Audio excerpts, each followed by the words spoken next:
High, সবাই কেমন আছো? আশা করি সবাই খুব ভালো আছো। আজ আমাদের বাড়ির সত্যনারায়ণ পুজো। সেই সত্যনারায়ণ পুজো কীভাবে কী হয়েছে তোমাদের সব দেখাই।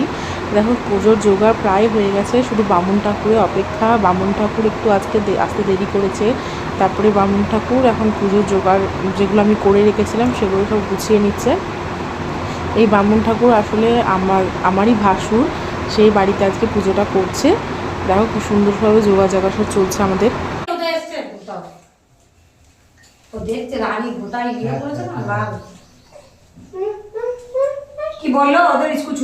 আমি পুজোর জোগাড় এর আগে কোনোদিন করিনি, তো আমি তো পুজোর দিনকে খুব নার্ভাস ছিলাম যে কিভাবে কি করব। কেন আমার বিয়ের পর এটাই প্রথম বাড়িতে পুজো যেটা আমি জোগাড় করেছি।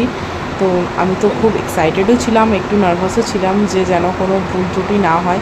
চেষ্টা করেছি যতটা করার, যেন কোনো ভুল না হয় আমার কাছ থেকে।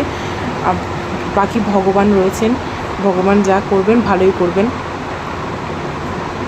আমার বাড়ির লোকেরা আমার প্রচুর সাপোর্ট করেছে যে কীভাবে কী করতে হবে।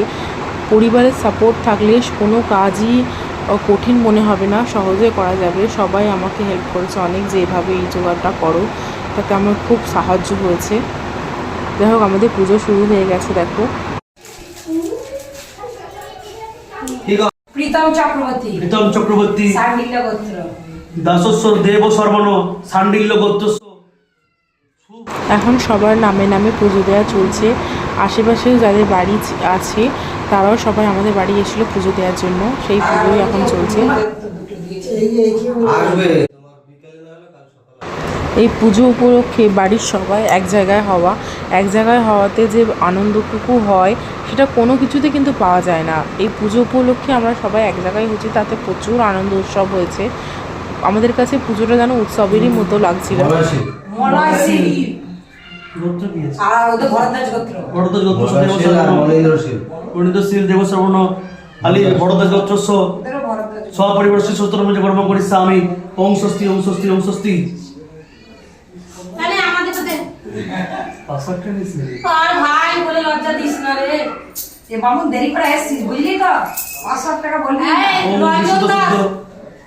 ফাল্গুন মাস শুক্লপক্ষে পূর্ণিমা তিথ রঞ্জন দাস দেব সর্বণ দেবস দাস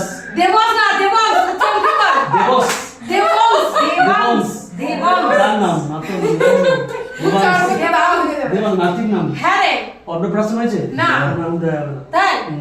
রাজু অভি বল। না রে বামুন, একটা কথা ঠিক বললি। রাজু অভি রিয়া দাস। রাজুর নাম ইয়ে না পছন্দ করে না। রাজকুমার দাস, অমিত দাস, দাসস্ব আলিমান গোত্রস্ব দেব সর্বণ সপরিবার, হ্যাঁ মীরা দাস, সপরিবার সত্যনারায়ণ কর্মং করিষ্যামি। ওম স্বস্তি ওম স্বস্তি।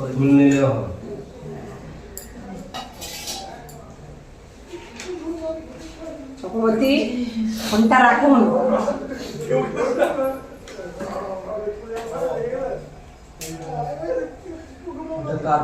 তোমারটা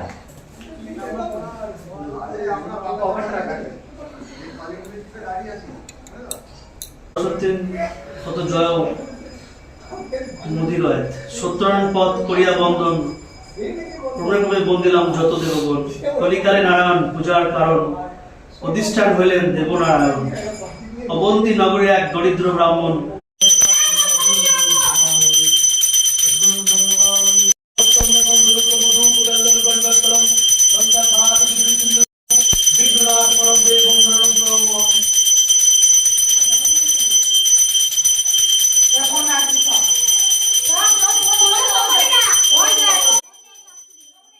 পুজো আমাদের হয়ে গেছে। এবার প্রসাদ বিতরণ করা হবে। সবাইকে প্রসাদ দিয়ে আমিও প্রসাদ নিয়ে বসে পড়লাম খেতে। এখানে খালি বাটি দেখিয়ে জানাবো আমাকে বলছে যে প্রসাদ সবসময় চেটে খেতে হয়।